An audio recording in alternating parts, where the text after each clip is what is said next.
Hayırlı irte, Tataristan Devlet Televideniyesi iğtibarıгызга Yoңалыклар программасының Yoңа yıl oldu çıгарылышын тәкъдим итә. Студияда Гүлназ Ибрахимова. Татар әдәбиятын яңа әсәрләр белән байыту, язучыларны иҗатка илһамландыру, яңа авторларны ачыклау, барлау, кызыксындыру, иң мөһиме татар телен саклау һәм үстерү максаты белән үткәрелгән ябык конкурска йомгак ясалды. Теманы Фәннур Хәсәнов дәвам итә.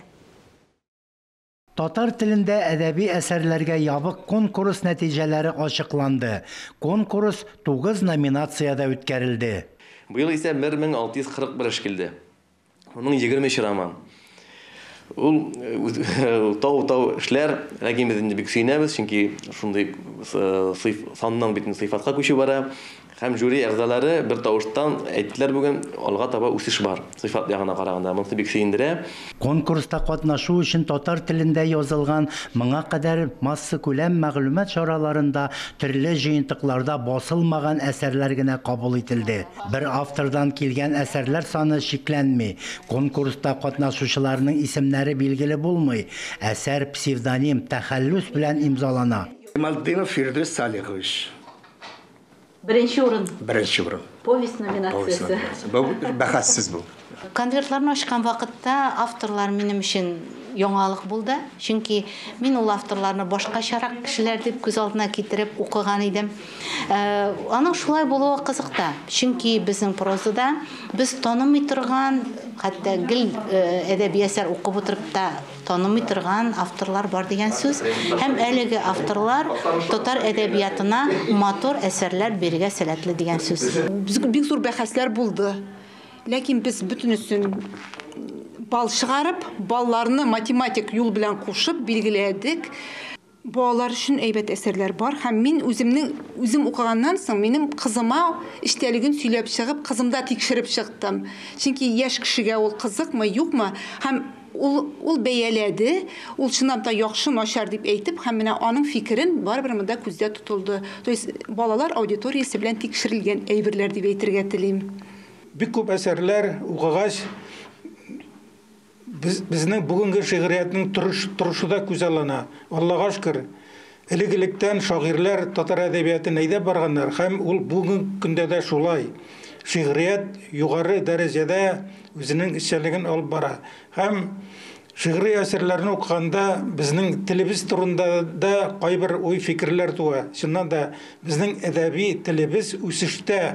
Әлеге бәйгене Татарстан Республикасы рәисе каршындагы татар телен һәм Татарстан Республикасында яшәүче халыклар вәкилләренең туган телләрен саклау, үстерү мәсьәләләре комиссиясе ярдәме белән Татарстан Республикасы язучылар берлеге оештырды. Бәйгедә җиңүчеләрне бүләкләү тантанасы февраль аенда оештырылачак.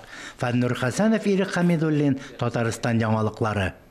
Яңа елны каршыларга әзерлек барган көннәрдә Раифа авыл җирлегенең Садовый бистәсендә фельдшер-акушерлык пункты ачылды. Бу сәламәтлек саклау дәүләт проекты ярдәмендә төзелгән чираттагы объект. Ачылыш тантанасыннан репортаж. Равия Мөхтәрова Садовый бистәсендә 35 елдан артык яши. Авырга яратмый, әмма профилактиканы үтәргә туры килә. Мондый шартларда бу күпкә уңайлырак булачак. Пункт, конечно, нам нужен был. Медпункт кирәк иде. Искесе дә начар түгел, әмма монда урын күбрәк. Иркен, матур, безне канәгатьләндерәчәк. Урыннар да күп. 2011 елда Лариса Королькова Раифа амбулаториясенә килә, 2019 елдан Садовый бистәсендә ФАП мөдире була. Пациентлар аны хөрмәт итәләр, ә ул аларга кайгырту һәм ярату белән карый. Яңа медпунктның җиһазлану дәрәҗәсе күпкә югарырак. Монда электрокардиограф һәм дефибриллятор, колпоскоп һәм сонлы үлчәүләр, гемоглобин һәм холестеринны тикшерү өчен аппаратлар бар. Система здравоохранения. Безнең Яшел Үзән районында сәламәтлек саклау системасы гел яхшырып тора. Уңайлыклар тудырабыз. Район халкына медицина ярдәмен якынайтабыз. Авыл халкы яңа бинаны карарга һәм ярты ел эчендә бу уңайлы учреждениене ничек тиз һәм сыйфатлы итеп төзүләрен бәяләүне түземсезлек белән көткән. Быел ачылган бу һәм тагын 3 модульле ФАП сәламәтлек саклауның беренче звеносын модернизацияләү программасын гамәлгә ашыру кысаларында төзелгән. Димәк, югары технологияле медицина хәтта ерак һәм кичкенә торак пунктлар авыллар эчендә каралган. Айгөл Гатауллина, Рузия Дәүләтшина, Александр Федоров, Татарстан яңалыклары өчен Яшел Үзән районыннан. Яңа ел алдыннан Апас районында мөселман яшьләренең мәдәни тәрбия үзәге мәдрәсә төзелә. Бүгенге көндә корылманың тышкы ягында эшләр 90%-ка тәмамланган. Эчке ягында да күп хезмәт инде башкарылган. Бинаны 2024 елның март аенда кулланылышка тапшыру планлаштырыла. Яңа ел ялларында Татарстанга 160 меңнән артык турист килер дип көтелә. Гадәттә кунакларның иң күп вакыты кышкы каникулга туры килә. Туристларны бигрәк тә Казанның тарихи өлеше, аерым алганда Иске Татар бистәсе кызыксындыра. Тарихи үзәктә туризм һәм кунакчылык индустриясе илкүләм проекты ярдәмендә архитектура яктырткычларын күбәйтү, инсталляцияләр һәм кече архитектура формалары урнаштыру күздә тотыла.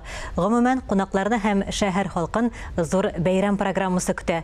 Казан Кремлендә 15 гыйнварга кадәр традицион ярминкә була. Балалар өчен концертлар, тамашалар, күргәзмәләр һәм мастер-класслар уздырыла. Шулай ук театрлар, музейлар да күңелле программалар әзерләнгән. Хөрмәтле телевизор караучылар, берничә минуттан эфирыбызны хәерле көн Татарстан тапшыруы дәвам итә. Бүген шәй яны татар җаны тапшыруы. Ә без яңалыклар иҗат төркеме саубуллашабыз. Үзегезне һәм якыннарыгызны саклагыз. Яңа елларда исән, имин очрашырга язсын.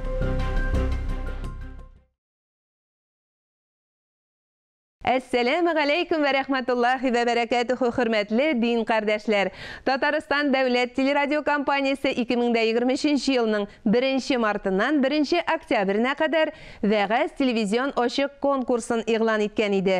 Бүген әлеге конкурска җибәрелгән 50нче вәгазьне тәкъдим итәбез. Хөрмәтле дин кардәшләр, ассаламу алейкум ва рахматуллахи ва баракатуху. Бүгенге вәгаземне инде мин үтәсе килә безнең истебездә булган вазифалар турында. Шулай итеп, инде иң беренче безнең вазифа әтиенебездә аларны хөрмәтләргә, аларны сыңы керенә кадәр тәрбияләргә, һәм дә инде аларның үлем кинләре килеп җиткәннән соң да аларны хасиятләп, соңгы юлга озатырга.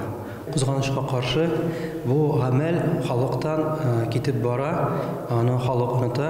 Мәҗлесләрдә әйткәндә шушы вазифалар турында халык кайбер вакытларда каршыда чыга, кайбер вакытларда әйтеп куя. Бу бит сезнең эшегез, мәчет әһелләренең эшләре дип әйтеп куялар. Хәзер инде ритуаль хезмәтләрдә бик күбәя, инде соңгы вакыйгалар булганда, пандемия вакытлары булганда, инде шундыйга килеп җиттек, моргтан гына турыдан зиратка алып китәләр дә, шуның белән эшләрне бетерәләр. Тинчыгу юк, дуа кылу юк, тәхлиләр әйтү юк, инде әтинеләрнең җәсәдләрен җуу да юк та юк, һәм дә инде шулайна тизгенә үтеп үтәләр, һәм дә инде шулай кернәп кенә җаһилият юлы белән без барабыз. Безгә әйтеп үтәсе килә, мәйетләрне җуып, аларны кәфенләү, аларны җирләү фарз, кифая хөкеме тора. Шуңа күрә инде безгә җәмгыять истендә шушы гынах булып калмасын дип, истебездә бурыч булып калмасын дип, мәчет әһелләре шушы гамәлләрне эшләргә мәҗбүри булалар. Әмма дә ләкин шуны исәп тотарга кирәк, бу мәчет әһелләренең эшләре түгел, бу балаларның, якын туганнарның төп вазифасы. Һәм дә инде шушы гамәлләрендә үтәсәк дә, аннары истебездән ул вазифа төшмәй, нишен дигәндә, әле безгә әтиеннәребез, якыннарыбыз үлеп киткәннән соң да истебездә вазифа тора, безгә аларга дуа кылырга. Икенчедән безнең инде әйтеп үтәсе килә, ата-аналарның балалары каршында 3 төп вазифа бар. Иң беренчесе аның инде матур күркәм исем бирү. Икенчесе аңар инде без хәйле тәрбия бирергә тиеш булабыз. Өченчесе хәйле кешегә никахлаштыру.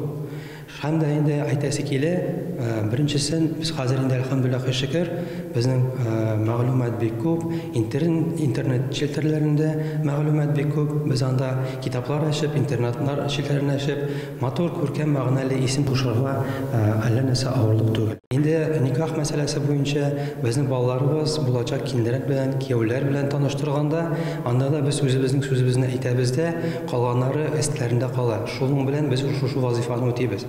Әмма дә ләкин хәйле тәрбия дигәндә, безнең ул хәйле тәрбия бирү өчен иң беренче шушы хәйле тәрбияне үзебездә кылырга кирәк, һәм дә инде үзебездә карарга кирәк, тәрбияләргә кирәк. Үзебез шушы гамәлләрне үтәмәсәк, балалар беркайчан да шушы гамәлләрне үтәмәячәк.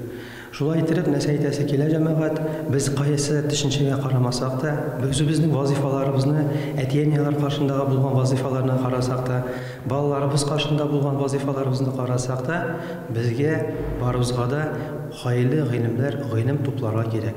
Гыйлем туплау безгә фарыз гамәл. Бишектән алып, ләхеткә кадәр Аллаһ Субхану тәгалә безгә әмер иткән гыйлем алырга дип. Әлхәмдүлилләһи шөкер, инде безнең бүгенге көндә Казаныбызда йөзләгән мәчетләребез бар. Инде алдагы көннәребезне уйлашып яшик. Безнең дә шушы дөньядан әле ахирет тормышы белән, барзак тормышы белән яшисе бар. Шушы тормышларыбыз нинди рәвештә буласын, беразны да уйлап яшик иншалла. Балаларыбызга хайлы гыйлемнәр биреп, әле үзебезнең гыйлемнәрне алып түгел, әле күршеләребезгә, туганнарыбызга дәгъват кылырга, аларның да дингә эндәргә насыйп булсын. Барыбызга да Аллаһ Тәгалә хайлы тормышлар, хайлы озын гомерләр насыйп итсен. Ассаламу алейкум ва рахматуллаһ ва баракатуху. Вәгазь телевизион ачу конкурсына гыйнвар айында нәтиҗә ясарбыз дип ният иттек. Татарстан район һәм шәһәрләреннән барлыгы 100дән артык вәгазьче катнашты. Дини нәсихәткә битараф булмавыгыз өчен зур рәхмәт. Барыгызга да исәнлек, саулык теләп, сау буллашам. Киләсе елда да исән, имин күрешергә язсын. Әссәламу алейкум ва рахматуллаһи ва баракатуху.